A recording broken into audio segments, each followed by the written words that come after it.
Good afternoon, everyone. I am Jessamine Minsag. I am your reporter for today. Module 14, my topic is all about constructivism knowledge and construction concept learning.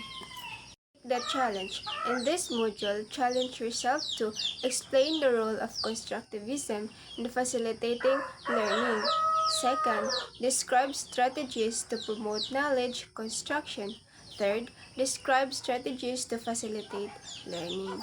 In introduction, this module discusses constructivism, which was mentioned in this previous module of Piaget and Bruner. It is the distillation of most of the principles of cognitive psychology. In this quote, teaching is not about filling up the pail. It is about lighting a fire. So by Williams Butler Yeats Stretz. Uh, uh, Teaching is not about filling up the pail, it is about lighting a fire. So this quote means that teaching should not focus only on giving students facts or information, which is the filling the pail. Instead, it should inspire curiosity, passion, and love for learning. So, a great teacher encourages students to that explore and discover knowledge or their own, not just memorize the learning. So, this is the teaching is not about filling up the pail, but it is about the lighting up the fire. So let's proceed to the behaviorism. Behaviorism focuses on the external observable behaviors. And next is learning is explained as a connection between the stimulus and the response. So the first one is behaviorism. It's a learning theory that focuses on observable, measurable behavior rather than thoughts or the emotions. So it believes that learning happens when there is a connection between a stimulus and the response. So the behaviorism is how external rewards, punishment, and repetition shape behavior and learning. Next is constructivism.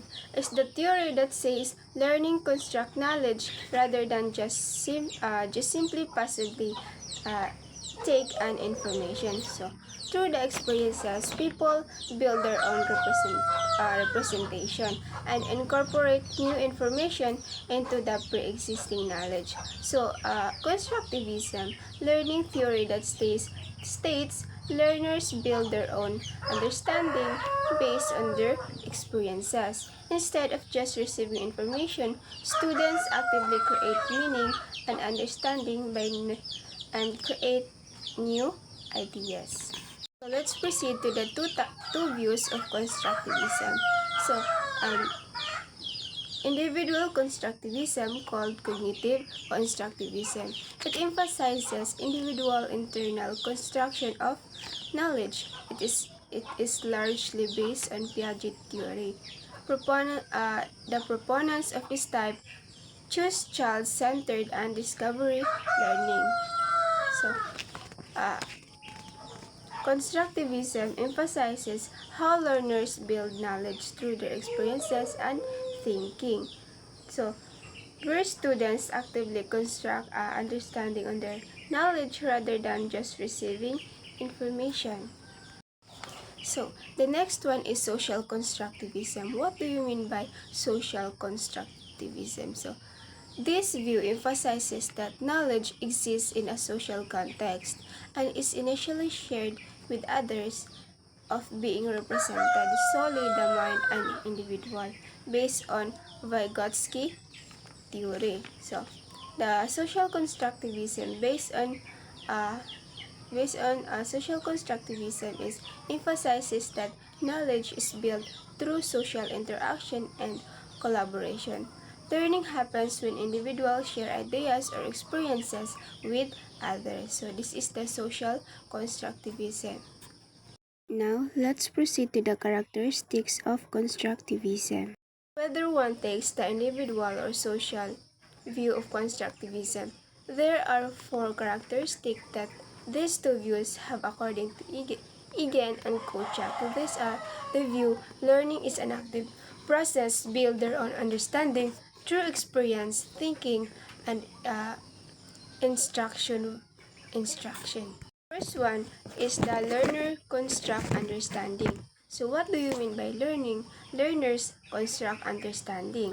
They see learners is an active thinkers who interpret new information based on what they already know, which is their existing knowledge. Learners build their own understanding by connecting new information to what they already know. They are an active thinkers and just passive receiver of knowledge. One is new learning depends on current understanding. So, background information is very important.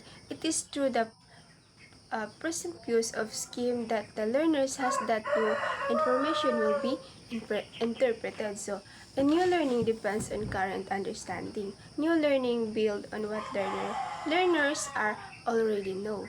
Their background knowledge help them understand and interpret new information more effectively. Next one is learning is facilitated by social interaction. Constructivism believe in creating a community of learners within classrooms. Teachers play the role of facilitator rather than an expert who has the knowledge. So, learning happens best through social interactions. Students learn by collaborator and sharing ideas, while the teacher acts as a facilitator who guiding learning instead of simply gaining knowledge. One is the meaningful learning occurs when an authentic learning task. An authentic task, one that involves learning, activity that involves constructing knowledge and understanding that is so akin to the knowledge and understanding needs when applied in the real world. For example, writing activity where 6 years old prepares is a more an authentic activity than for them to be involving only on tracing worksheets with that line. So these are the example of meaningful learning occurs when authentic learning tasks. So that's all for my report. Thank you and God bless everyone.